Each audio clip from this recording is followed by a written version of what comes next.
So today I would like to talk about hijacking the female mind. That's like a title that comes to mind because reflecting on my experience with a lot of um, the advertising that is for women to change something in their appearance, to change something in their body. This is how I felt. I felt hijacked. I felt like my mind was hijacked and wasted a lot of money. Yeah, maybe some money too, but a lot of time. Being concerned and thinking about something that wasn't really important. My first example is cellulite. I remember from when I was a teenager there were lots of advertising on TV. Cellulite is very bad. That fat in the legs. Um, you have to get this cream to get rid of cellulite, or this kind of machine to massage, etc., etc. So I seen in myself the influence of this advertising and the influence of my aunt who was living with me, and she did buy the products. And she was concerned about it, and she was taking actions for it. So I think I did as well. But the thing that I kind of don't remember how much I did. I probably used her kind of machine. It was like a massage machine. I used it a couple of times and then I got bored of it. And and sometimes we should ask ourselves, why do we do these things? Do we do it for ourselves? Do we do it for our boyfriend or our future boyfriend? Like at the time, I didn't have a boyfriend, and then do I really want a boyfriend who doesn't like me if I have some cellulite? For me, it was hijacking of the mind because I spent so much time thinking about this thing, and my aha moment of really realizing that it's not important at all. It's when I had my children. So my idea of cellulite was that it was something that is not normal, and that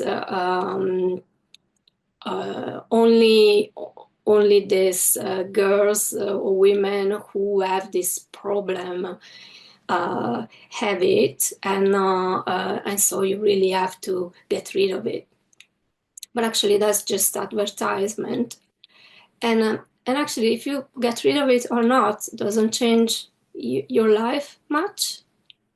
I don't know. It's not a disease. It's not a disease. It's just an appearance of the skin in a sense. It's just how it appears. Sometimes like actually cellulite is visible when you're sitting down, but then you stand up and it's not visible anymore. It depends on how the skin is kind of folded or stretched.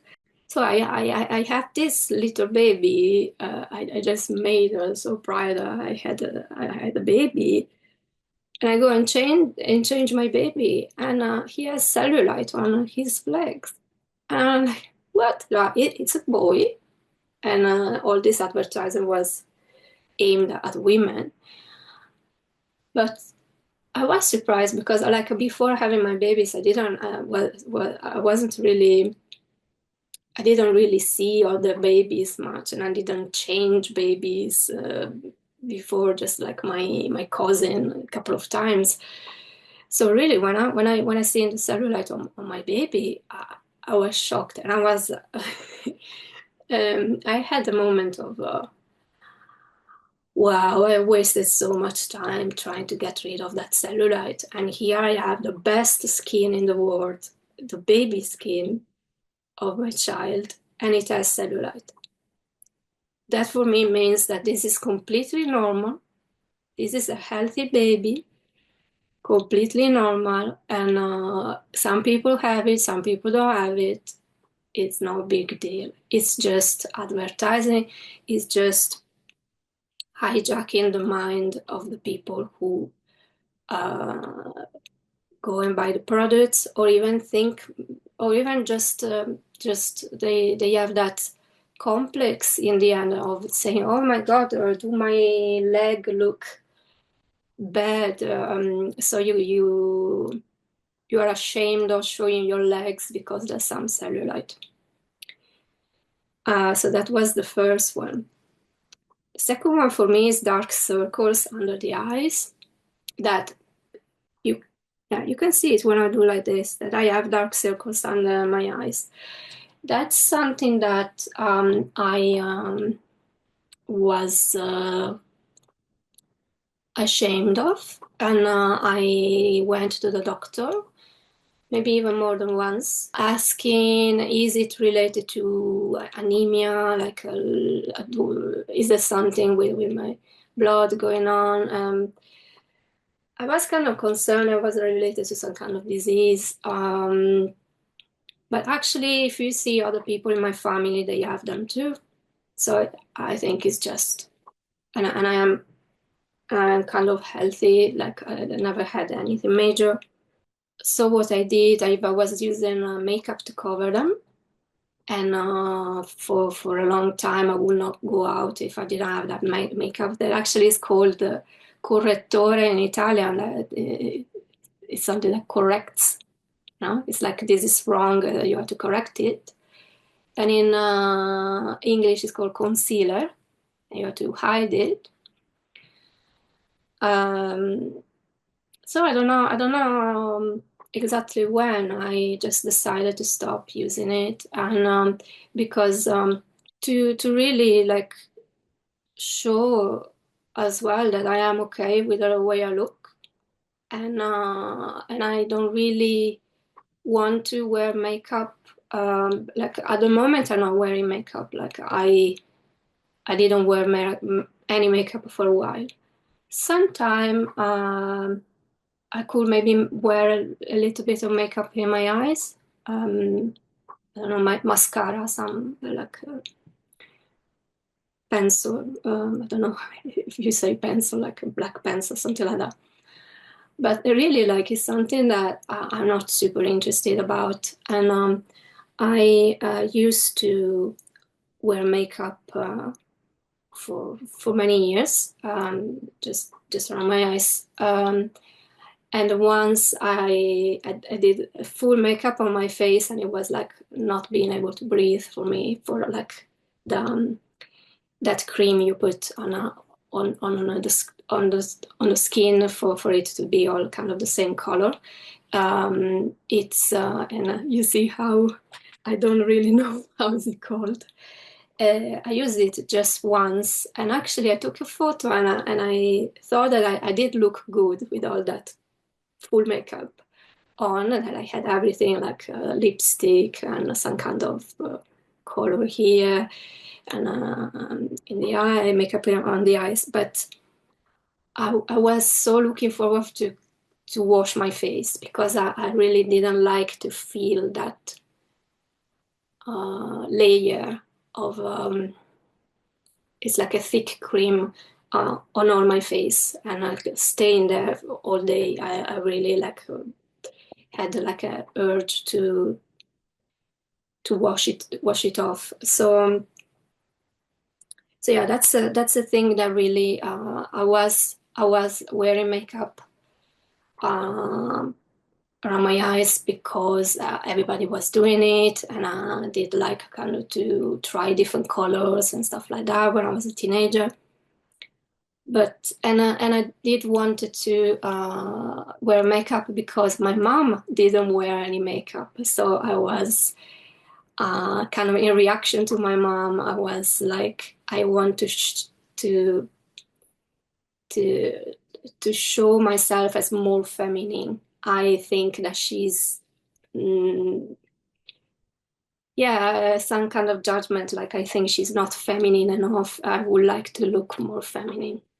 things like that. But then the last few years, really, I thought, why I decided not to wear it. Like I was not interested, and I'm okay with that, and I'm okay with kind of showing my dark circles. And another thing, I used to wear glasses, so I was kind of feeling protected by the glasses. I was feeling like the glasses would cover the dark circles, and so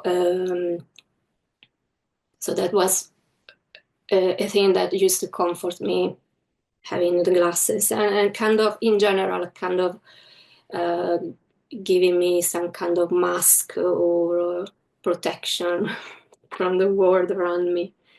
A lot of these remedies that we see in advertisement are just kind of commercial tricks, often aimed at women to get rid of their cellulite, cover their dark circles, to change their appearance, because their appearance, the way it is not okay. They have to change their appearance. They have to be a certain weight. They have to be a certain, if you are female, you are not supposed to have any hair, but actually everybody has hair, like on their legs, on their arms, and everything. But we kind of have this concept from society, from media, from advertising, that the woman is supposed to take her hair on their legs off. They shouldn't have it. But like we know from experience that we do have it, and we go and to the estheticians, we take it off, uh, when actually men are kind of okay not taking off any of their hair, even though sometimes it's very visible and it's not really good looking. But it's kind of okay for a man to go around like that, and not okay for a woman to keep their hair like on their legs or other parts. Yeah, there was a big scandal. Like I think Julia Roberts. There was a photo of Julia Roberts going to an event, and she had hair under her armpits, and it was a big fuss about that. That's the problem with media and society in our world, that shows really some kind of double standard on that the women are supposed um, to look a certain way, to look to be inside a certain standard. And if it goes out of that standard, that woman can be the most intelligent and talented person in the world, but there will be some kind of article about how did they dare not follow the rules and not shaving their armpits. It's so that's that side of criticizing, and it's kind of tiring, I think, for women to to have all this judgment on their own appearance all the time. And I have the impression that there is a lot of I will call them and me as well in some way, like there's a lot of women who are wounded, like the wounded feminine. And like you see what they share on their social media, and they share what other people share. But is that really who they are? And that's a lot of that in social media. There's a lot of you don't know if it's real, if it's true, if it's made up, or like someone can show a photo of being in a very nice dress and with a big smile, but then the other 24 hours they are not smiling, and they are not happy with their life. For me, what I've seen, for what I kind of perceive in some of the social media at the moment, is that there is this wounded feminine part of the totality of women who is still following that the paradigm of showing their body to gain approval or to be liked, and sometimes that makes me react, because I kind of would like to ask these women, like, who you really are. Like, for example, one thing that triggers me is to see women sharing photos of their bottom. And but already, like, if I want to look at my bottom, like, I have to go on a mirror, because I can't really look at it from myself. I can't even look at it. It's a part of my body, but it's a part that is not visible to me. And it's really, I think that sharing photos of that, it's like a symptom of a low self-esteem, because I personally, I will not want to identify myself with my bottom. And I seen, for example, one thing I seen that really triggered me was a woman who commissioned a painting of herself, and it wasn't of her face, it was of her bottom. I don't know, I wouldn't identify with that. And I will work on, like, I would think that a person who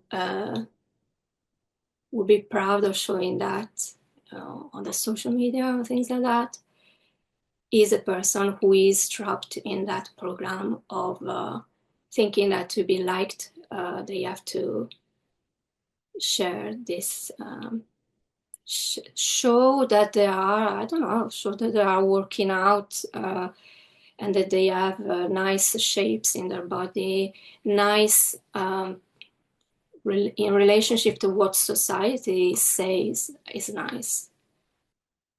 I think that's part of the programming of the hijacking, because who are you in reality? What do you want in your life? Do you just want to show your body? Is it what you want?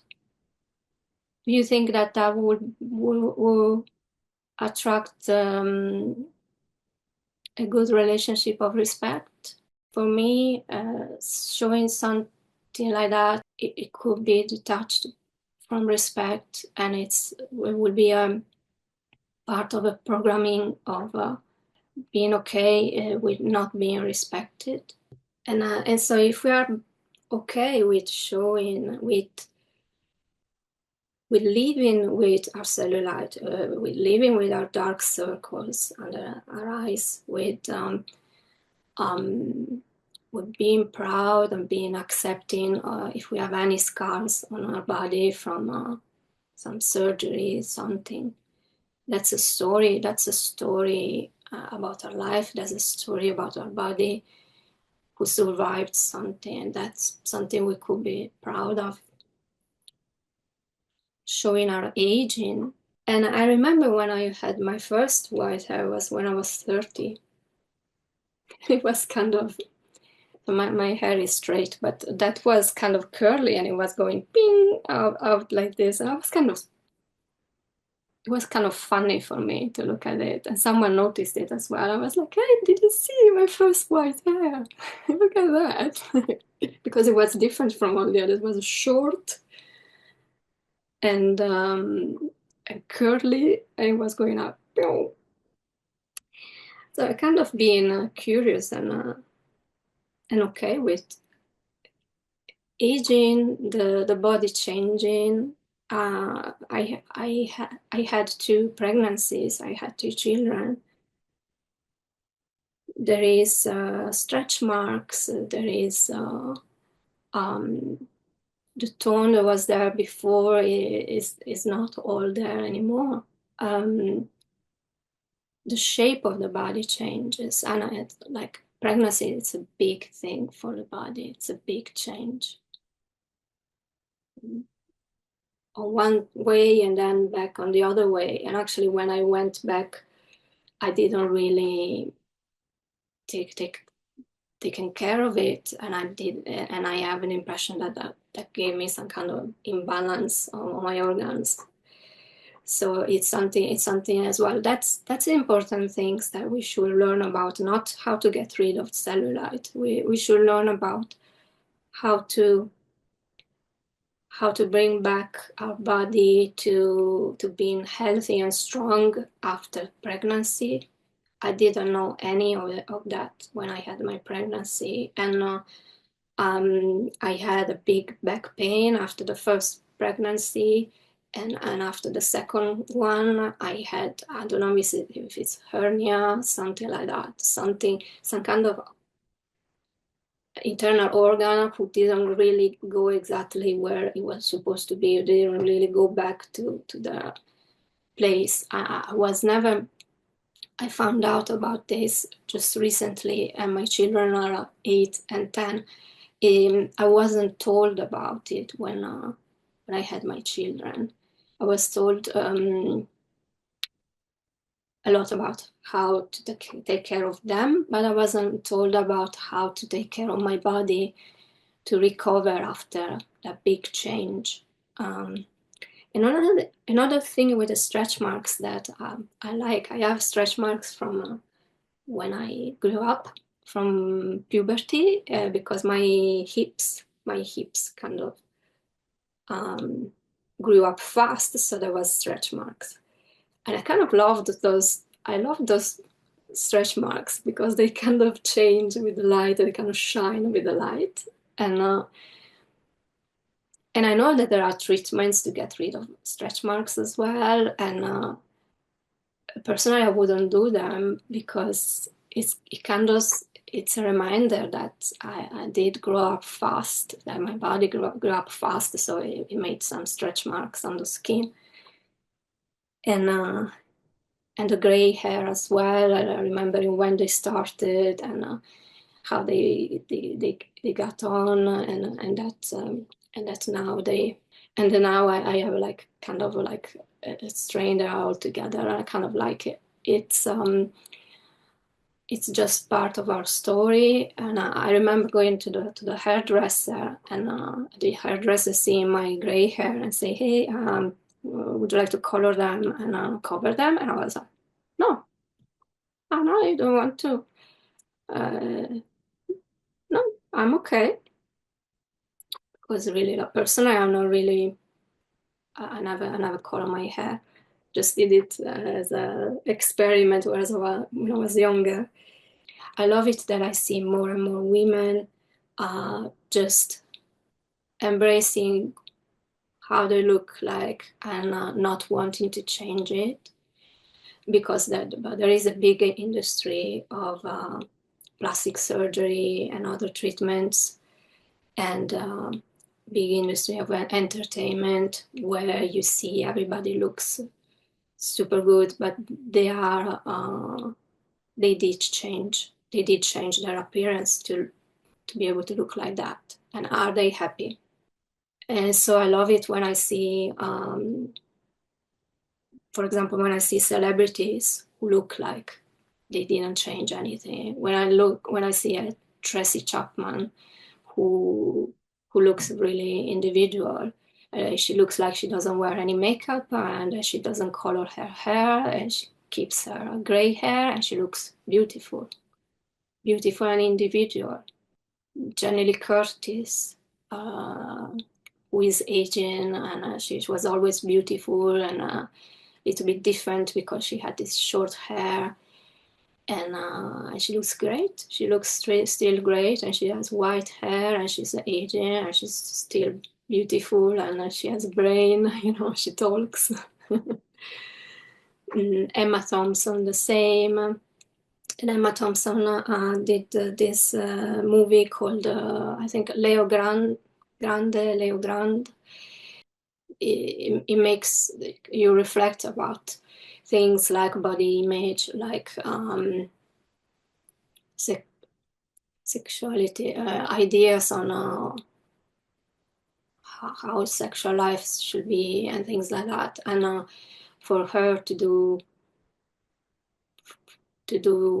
this kind of movie in which she's completely naked at her age. I don't know exactly what age she was, but like she's 60 or something, and that should be. I wouldn't say more movies like that one, but I would say we should see more examples, because there is a stigma on the elderly in general, and even more on elderly women. But actually, elderly women are the best teachers. And I just seen a video recently about that. Was saying something like that menopause is like a superpower, and that there's only 3 species of animals who have menopause, and one is humans, and the other ones, I think, killer whales and elephants. And that menopause is because really, like the woman and all the other species, they don't have menopause, like all the other animals in the world, like, I don't know, all the lions, etc. And I was saying that's really plus the life expectancy of women is longer than the life expectancy of men. So really, it's really like nature gave this role of a teacher, of saying that the woman's body is ready to become a mother until a certain point, until a certain age. And then the last, let's say, 25% of the life, she doesn't have that role anymore. She is really like, it's not possible for the body to make a baby in menopause.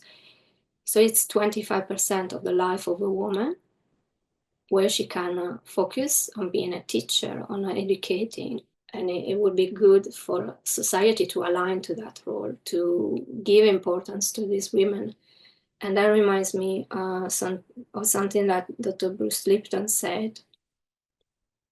He said that the United States of America was based, they kind of based their government, their structure at the beginning to the structure of the Native American they encountered, but they changed it. So the council in the Native Americans was a council of elderly women, and they changed it in a council of men.